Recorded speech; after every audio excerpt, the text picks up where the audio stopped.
Hello. Welcome to the Bore You to Sleep podcast. The podcast that will hopefully help you get to sleep. I am going to read an open source book, one that is not particularly interesting, but one that is hopefully boring enough to get you to sleep. Tonight's reading comes from The Mystery of Easter Island. This story is a first-hand account of a voyage to Easter Island. It was written by Mrs. Scoresby Routledge and published in 1919. My name is Teddy, and I aim to help people everywhere get a good night's rest. Sleep is so important, and my mission is to help you get the rest that you need. The podcast is designed to play in the background while you slowly fall asleep. Thank you to all of the listeners who reached out to say hello during the week. Firstly, thank you to Jordan Haller for making a financial donation to the show and being an ongoing supporter and listener. Thank you to Alice Dussarts for reaching out through the website. I hope you and your family are all doing well. Thank you to Instagram user 1 Million Frogs for reaching out with an awesome thank you message. I'm glad the podcast is helping you get needed sleep. As always, a huge thank you to everyone who supports me on Patreon or Anchor with a monthly financial contribution. The podcast is completely free, and it's thanks to your support that allows me to bring out more episodes for those who need them. If you would like to become a patron or sponsor, please visit boytosleep.com. Whether it's $1 or $5, your monthly contribution allows me to bring out more episodes for those who need them. I understand that not everyone can afford a monthly contribution. If you do find the podcast beneficial, there is a small but hugely helpful favor that you can provide. Please share the podcast with a friend, and if possible, kindly leave a review in your podcast app. My goal is to help as many people out there get the rest that they need, and a lot of people are struggling with sleep. If you want, you can always say hello to me at boytosleep.com. I'm also on Twitter at boytosleep. In the meantime, lie back, relax, and enjoy the readings. The Mystery of Easter Island. The Story of an Expedition by Mrs. Scoresby Routledge. Preface. As I sit down to write this preface, there rises before me not the other side of this London street, but the beautiful view over the harbour of St. Vincent, Cape Verde Islands, as seen from the British consulate. It was a hot afternoon, but in that shady room I had found a fellow woman and sympathetic listener. To her I had been recounting, rather mercilessly as it seemed, the story of our own experiences in the yacht, including the drowning of the tea in Las Palmas Harbour. When I had finished, she said quietly, "You are going to publish all this, I suppose?" I hesitated, for the idea was new. "No," I replied. "We had not thought of doing so. Of course, if we have any success at Easter Island, we shall make it known. But this is all in the day's work. I think," she said, "that there are many who lead quiet stay-at-home lives who would be interested. Times have changed since 1913. There are now few who have not had adventures, either in their own persons or through those dear to them, compared with which ours were pleasant play. But I still find that many of those who are good enough to care to hear what we did in those 3 years ask for personal details. After a lecture given to a learned society, which it had been an honour to be asked to address, I was accosted by a lady, invited for the occasion, with the remark, "I was disappointed in what you told us. You never said what you had to eat." This and many similar experiences are the apology for the trivialities of this work. No attempt has been made to write any sort of a guidebook to the varied places touched at by the yacht. Neither space nor knowledge permitted. All that has been done, either by pen or pencil, is to try to give the main impression left on the mind of a passing dweller in their harbours or anchorages. It has, however, been found by experience that in accounts of travel, the general reader loses much of the pleasure which has been experienced by the writer, through knowledge being assumed of the history of the places visited, a knowledge which the traveller himself has absorbed almost unconsciously. Without some acquaintance with past events, the present cannot be understood. At the risk, therefore, of interrupting the narrative, a few notes of such history have been included. In dealing with the main topic of the work, an endeavour has been made to give some idea of the problem of Easter Island, as the expedition found it, and also of its work there. With regard to this part, some appeal is necessary to the understanding kindness of the reader, for it has not been an easy tale to tell, nor one which could be straightforwardly recounted. The story of Easter is as yet a tangled skein.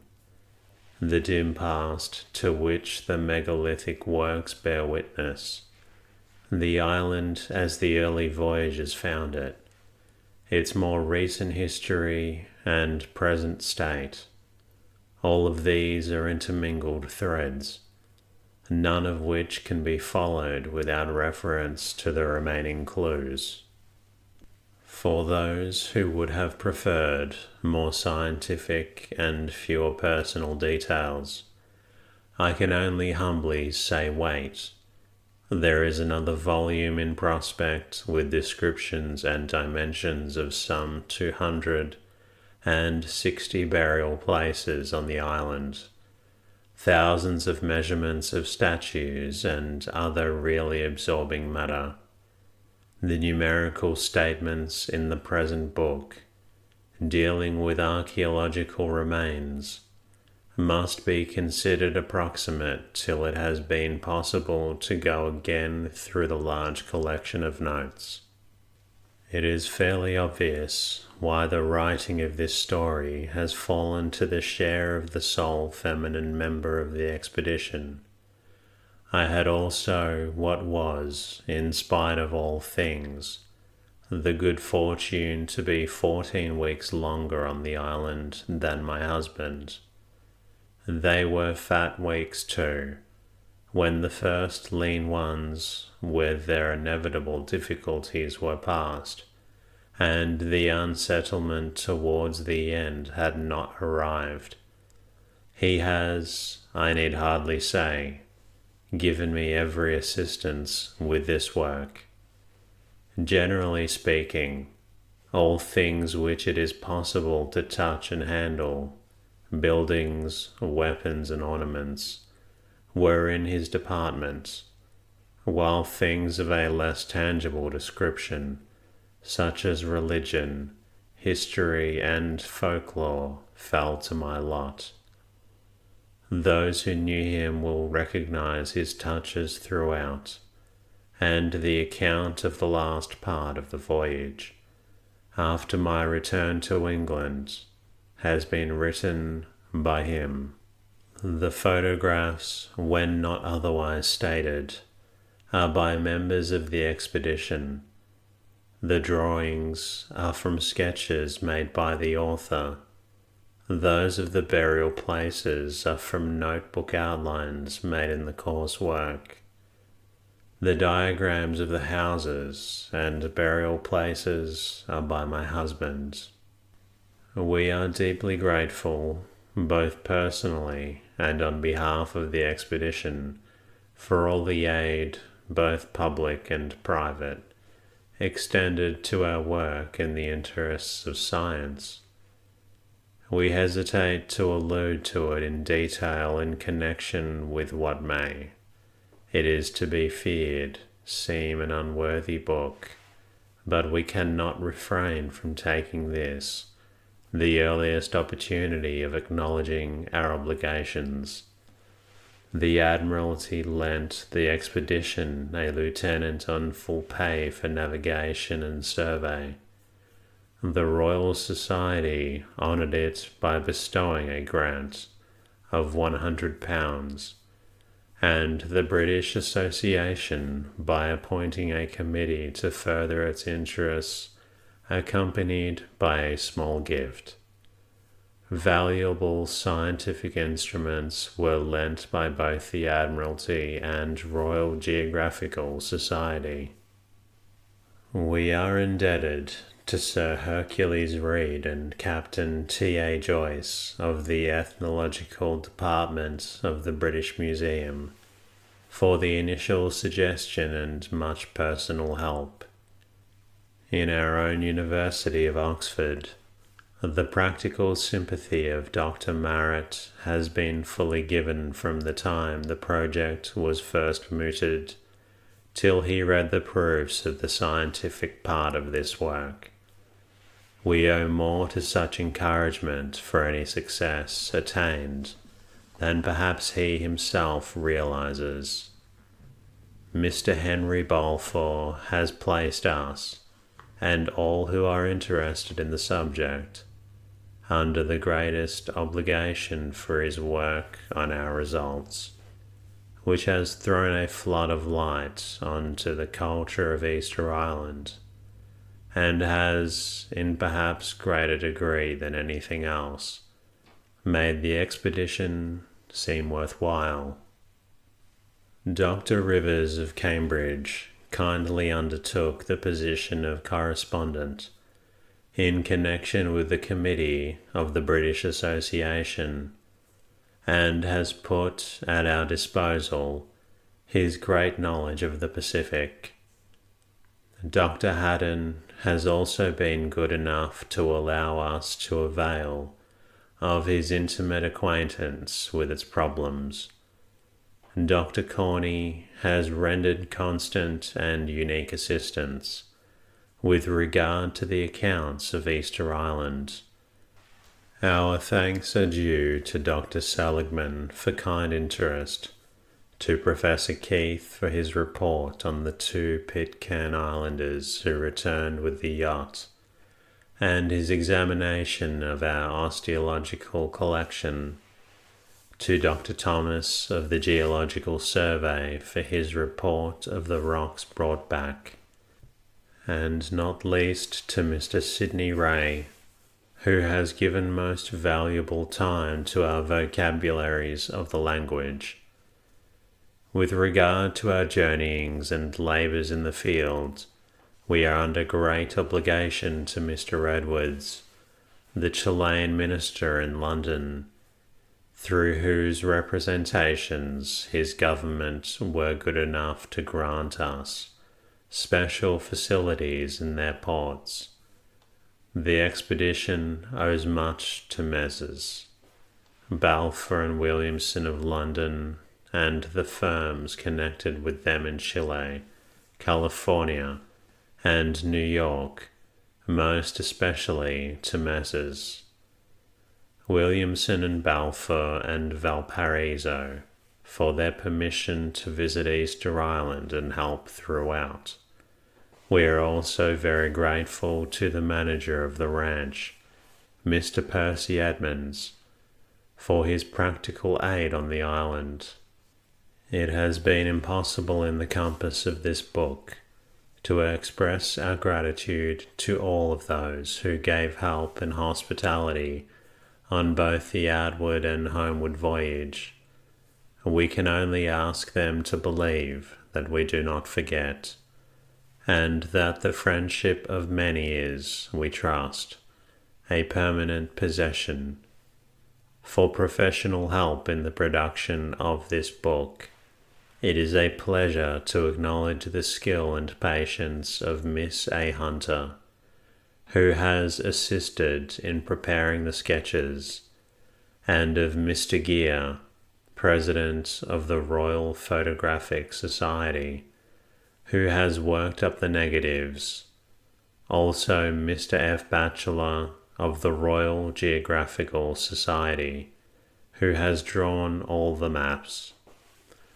It has not, as will be readily understood, been always an easy matter to write of such different interests amidst the urgent claims and stupendous events since the time of our return. But if any soul rendered sad by the war, or anxiously facing the problems of a new world, finds a few hours' rest by the blue of the sea, or face to face with the everlasting calm of the great statues, then it will give very real happiness to you. Chapter 1. The Start. Why we went to Easter Island, the building and equipping of the yacht. All the seashore is lined with the numbers of stone idols, with their backs turned towards the sea, which caused us no little wonder, because we saw no tool of any kind for working these figures. So wrote a century and a half ago one of the earliest navigators to visit the island of Easter in the southeast Pacific. Ever since that day, passing ships have found it incomprehensible that a few hundred natives should have been able to make, move, and erect numbers of great stone monuments, some of which are over 30 feet in height. They have marveled and passed on. As the world's traffic has increased, Easter Island has still stood outside its routes, quiet and remote, with its story undeciphered. What were these statues of which the present inhabitants know nothing? Were they made by their ancestors in forgotten times or by an earlier race?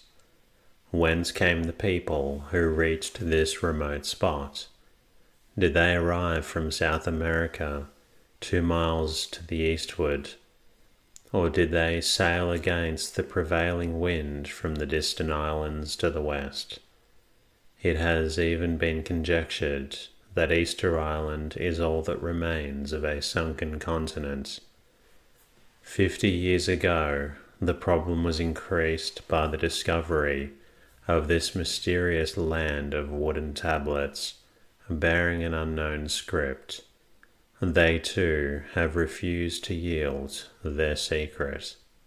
When, therefore, we decided to see the Pacific before we died, and asked the anthropological authorities at the British Museum what work there remained to be done, the answer was Easter Island. It was a much larger undertaking than had been contemplated.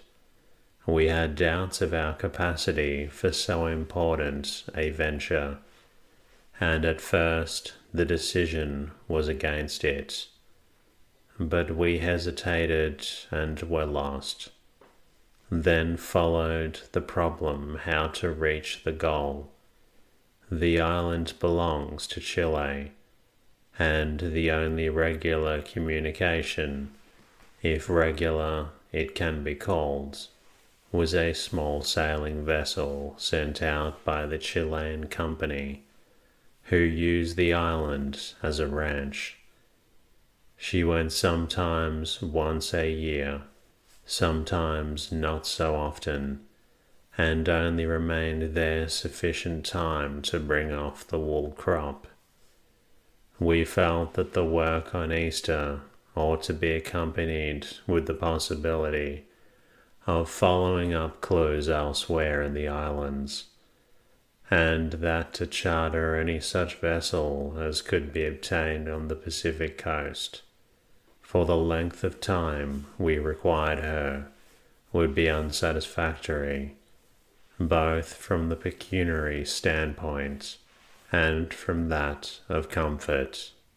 It was therefore decided, as Scoresby is a keen yachtsman, that it was worth while to procure in England a little ship of our own, adapted to the purpose, and to sail out in her, as the Panama Canal was not open, and the route by Suez would be no longer. The way would lie through the Magellan Straits. Search for a suitable vessel in England was fruitless, and it became clear that to get what we wanted, we must build. The question of general size and arrangement had first to be settled, and then matters of detail. It is unfortunate that the precise knowledge which was acquired of the exact number of inches necessary to sleep on, to sit on, and to walk along is not again likely to be useful. The winter of 1910-11 was spent over this work, but the professional assistance obtained proved to be incompetent, and we had to begin again. The final architect of the little yacht was Mr. Charles Nicholson of Gosport, and the plans were completed the following summer. They were for a vessel of schooner rig and auxiliary motor power. The length overall was 90 feet, and the water line 72 feet. Her beam was 20 feet. The gross tonnage was 91, and the yacht tonnage was 126. The vessel was designed in 4 compartments with a steel bulkhead between each of the divisions, so that in case of accident it would be possible to keep her afloat. Aft was the little chart room, which was the pride of the ship. When we went on board magnificent yachts, which could have carried our little vessel as a lifeboat, and found the navigation being done in the public rooms, we smiled with superiority. Out of the chart room were the navigator's sleeping quarters, and in the overhang of the stern, the sail locker. The next compartment was given to the engines, and made into a galvanized iron box in case of fire. It contained a motor engine for such work as navigation in and out of harbour, and traversing belts of calm. This was of 38 HP and run off paraffin, as petrol was disallowed by the insurance. It gave her 5.5 knots. In the same compartment was the engine for the electric light. In addition to the yacht had steam heating.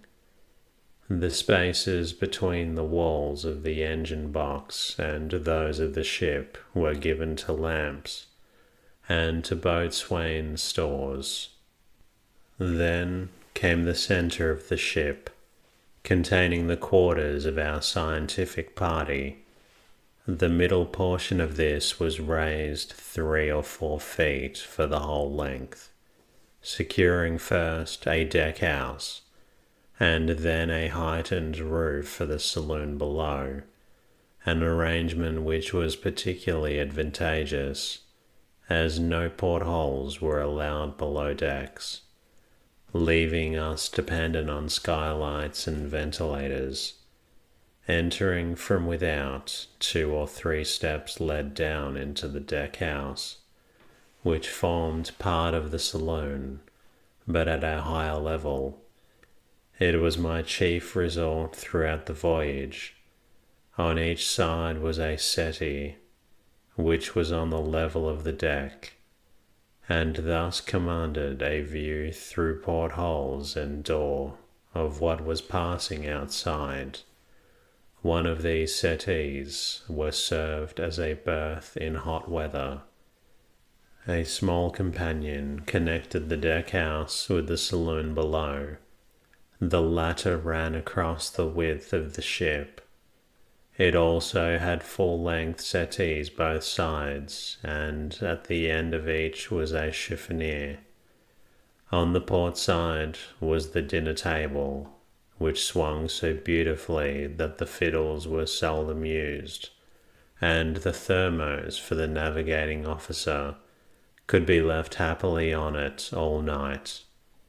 Starboard was a smaller table, fitted for writing, and a long bookshelf ran along the top of the foreside. On the after side of the saloon, a double cabin opened out of it, and a passage led to 2 single cabins in the bathroom. The cabins were rather larger than the ordinary staterooms of a mail steamer, and the arrangements, of course, more ample. Every available cranny was utilized for drawers and lockers, and in going ashore it was positive pain to see the waste of room under beds and sofas, and behind washing stands. My personal accommodation was a chest of drawers and hanging wardrobe. Besides the drawers under the berth and various lockers, returning to the saloon, a door forward opened into the pantry, which communicated with the galley above, situated on deck for the sake of coolness. Forward again was a whole section given to the stores, and beyond, in the bows, a roomy forecastle. The yacht had 3 boats, a lifeboat which contained a small motor engine, a cutter, and a dinghy. When we were at sea, the 2 former were placed on deck, but the dinghy, except on one occasion only, was always carried in the davits, where she triumphantly survived all eventualities, a visible witness to the buoyancy of the ship. While the plans were being completed, search was being made for a place where the vessel should be built, for though nominally a yacht, the finish and build of the Solent would have been out of place. It had been decided that she should be of wood, as easier to repair in case of accident where coral reefs and other unseen dangers abound, but the building of wooden ships is nearly extinct. The West Country was visited and an expedition made to Dundee and Aberdeen, but even there, the old home of the whalers, ships are now built of steel. Finally, we fixed on Whitstable, from which place such vessels still ply round the coast.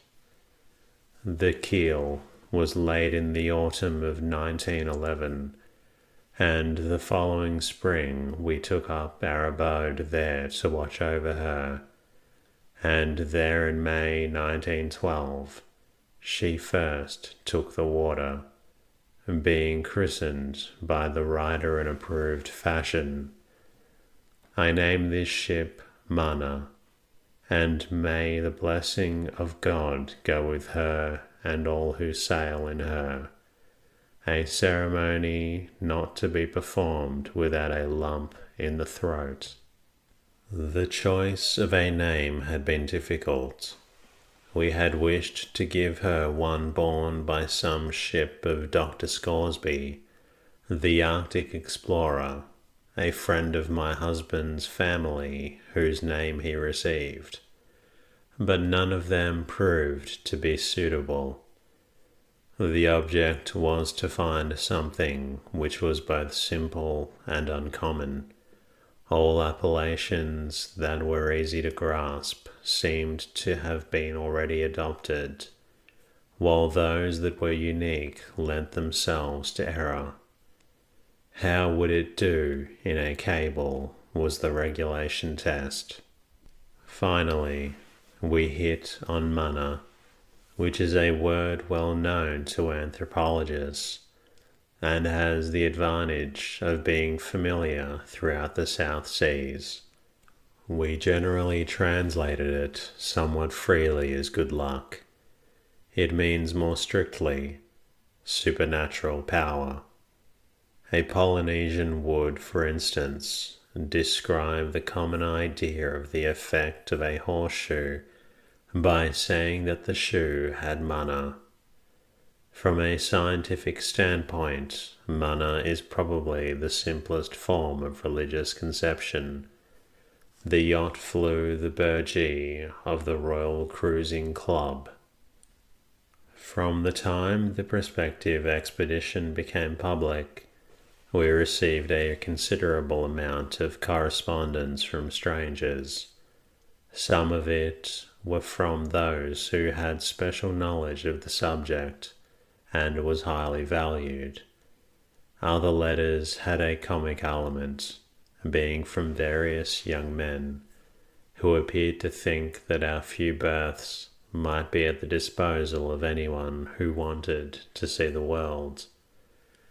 One letter dated from a newspaper office stated that its writer had no scientific attainments, but would be glad to get up any subject required in the time before sailing.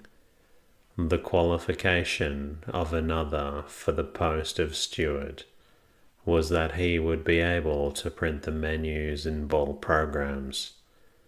The most quaint experience was in connection with a correspondent who gave a good name and address, and offered to put our disposal some special knowledge on the subject of native law, which he had collected as governor of one of the South Sea Islands. On learning our country address, he wrote that he was about to become the guest of some of our neighbors and would call upon us.